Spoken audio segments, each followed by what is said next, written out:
Bonjour à tous, aujourd'hui je vous parle de la fameuse confusion, celle qui fait peur, où on se dit mais est-ce que ça existe?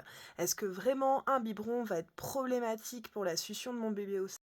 Est-ce que cette confusion, ça n'existe pas comme certains professionnels le disent? On fait le point aujourd'hui. Qu'est-ce qu'une confusion? C'est tout simplement un bébé qui va switcher entre un biberon, puis le sein, et il se retrouve à être très agité, à modifier sa succion, probablement à même modifier sa prise au et le bébé a des difficultés à transférer de lait, il s'énerve, voire même il peut refuser le sein. Qu'est-ce que la confusion? Elle tient en deux choses. La première, tout simplement, il s'agit du débit. Votre lactation est, j'aime à le décrire comme une vague. Il y a plusieurs réflexes d'éjection qui permettent de faire sortir le lait du sein. Et tout simplement, ce lait va être en quantité plus grande dans les deux premiers réflexes d'éjection, puis vient être délivré en quantité plus petite. Le bébé vient alterner donc du coup des pauses entre ces réflexes d'éjection.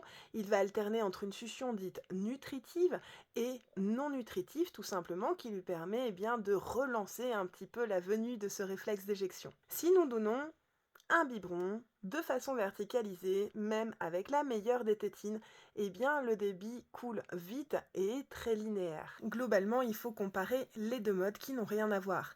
Lors de l'allaitement aussi, le bébé vient étendre le mamelon, donc l'étirer et l'étendre afin de le plaquer avec sa langue tout simplement et créer ce mouvement. Un mouvement de pression où la langue remonte et le mamelon vient s'étendre entre la jonction palais dur et palais mou, ça y est, le lait arrive, et un mouvement de dépression intrabuccale, c'est-à-dire que la langue en redescendant eh bien, permet au lait de sortir, et quand la langue remonte, eh bien, le lait est déjà vers le fond de la gorge tout simplement, et le bébé, par un mouvement de la langue qu'on dit ondulatoire, vient déglutir ce lait. Cette activité nécessite vraiment beaucoup de mouvements et également un bon maintien du couche avec ses petites joues, donc où il y a des coussins adipeux appelés boules de bichat. Lors de la succion au biberon, vous le voyez, ça ne s'étend pas, donc le bébé vient avoir une tétine qu'on essaye d'avoir de préférence longue, sauf cas spécifiques, donc c'est-à-dire voilà avec des réflexes nauséeux très avancés pour X ou Y raison, ou dans de rares cas on peut utiliser des tétines courtes, mais donc ce bébé vient prendre bien, cette tétine en bouche et vient créer un mouvement aussi de pression et de dépression intrabuccale, mais qui va être moins fort puisque forcément, malgré une tétine de faible débit, bien, il est beaucoup plus aisé pour le bébé de faire un petit mouvement pour avoir du lait qui sort. Maintenant que nous comprenons ça, nous comprenons la totalité des choses. C'est pourquoi il est important d'ajuster la position du biberon pour permettre au bébé également de bien placer sa langue. Un bébé qui est au va naturellement sortir sa langue au-dessus de la gencive et voilà, prendre le sein. C'est pour ça que vous voyez souvent cette petite langue. Mais un biberon qui est verticalisé, ce bébé est un peu submergé par le débit de lait.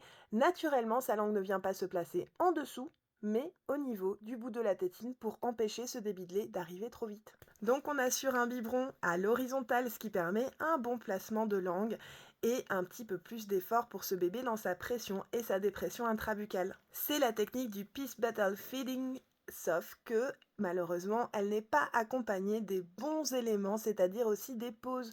Rappelez-vous, ce lait qui est délivré en vague, ce bébé a besoin d'alterner entre succion nutritive et non nutritive et de faire des pauses respiratoires, d'intégrer ce qui tombe dans son estomac. C'est-à-dire que lorsqu'on donne un biberon de façon horizontale avec un bébé qui est à la verticale au maximum, bien forcément, toutes les 4 déglutitions, nous venons retirer la tétine. Il s'agit d'une pause d'une seconde à peine, juste pour que le bébé arrête sa succion, fasse une pause respiratoire et reprenne le biberon. Le deuxième élément dont je vous ai parlé, c'est un schéma moteur de succion, déglutition, respiration. Qu'est-ce que c'est que ce nom? Eh bien, tout simplement, lorsque le bébé apprend dès le départ à intégrer un sein ou un biberon en bouche, il a ce qu'on nomme un schéma moteur, ça s'inscrit d'un point de vue neurologique. Il vient calculer la température, la taille du bol alimentaire, donc du lait qu'il reçoit, il vient intégrer neurologiquement tous ces éléments pour lui permettre tout simplement d'apprendre à téter correctement pour se nourrir. Et chez des bébés avec des schémas moteurs succion, déglutition, respiration dits fragiles, parfois cela peut être assez compliqué de switcher entre le et le biberon. Parce qu'il faut savoir qu'il y a une étude qui a montré que les bébés nourris au sein et au biberon n'avaient ni une succion qui ressemblait au sein, une succion qui ressemblait au biberon, mais un mode qui était mixte. Mais malheureusement, cela reste une étude, les cas par cas sont très individualisés et dépendants bien, de l'histoire du bébé et de la famille. Prenons le cas tout simplement d'un bébé voilà, est né prématuré. Souvent, ce sont des bébés qui sont plus sujets au reflux pour pas mal de raisons, et vu que la vidéo va être longue, je ne vais pas vous les énoncer ici. Et malheureusement, on lui a donné un biberon avec un épaississant.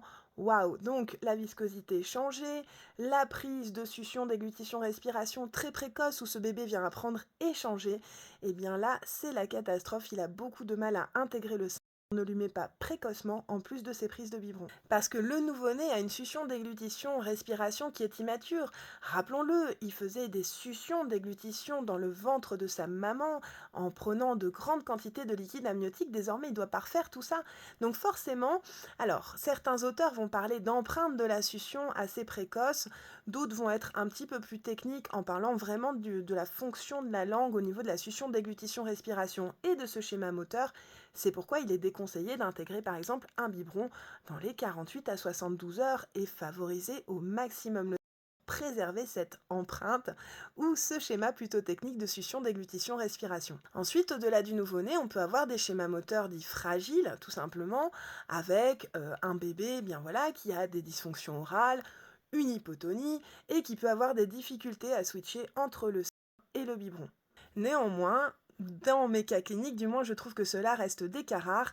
Généralement, cette fameuse confusion donc on voit qui existe, mais sous certaines conditions, va être développée par la prise de biberon qui va être tout simplement, bien, ce que j'aime à dire, verticalisé, avec un débit conséquent et un bébé qui se retrouve submergé de lait.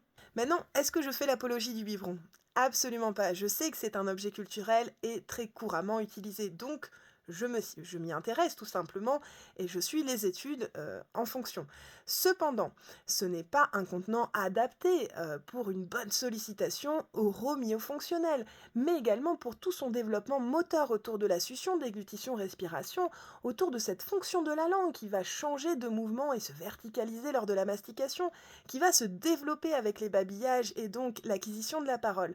C'est-à-dire que même si vous avez un biberon, essayez au maximum de vous sécuriser avec le biberon parce que nous nous le demande, parce que c'est plus facile pour mamie, évidemment, mais n'hésitez pas à intégrer, il existe d'autres contenants que le bébé peut tout à fait intégrer, puisque ce bébé est tout à fait capable d'intégrer plusieurs schémas moteurs de succion, déglutition, respiration, et avoir un contenant qui vient vraiment être à hauteur de ses compétences. On parle de la soft cup, on parle du petit verre, on parle de la tasse à paille, en fonction des bébés encore une fois.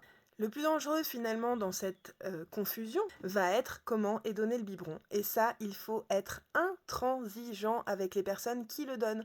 Un bébé qui a l'habitude de transférer du lait au biberon, allez, disons à hauteur de 90, 120, 150, allez, pour les plus gourmands, 180 millilitres, et qui finalement se retrouve à manger des biberons de 210, 230, 250 millilitres parce que la crèche vous le demande ou que la nounou vous le demande.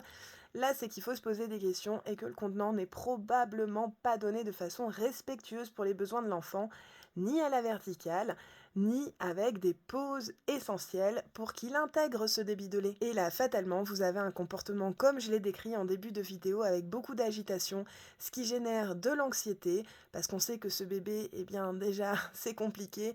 Il y a des périodes d'acquisition multiples qui sont déroutantes, donc c'est vraiment important de préserver l'allaitement au maximum.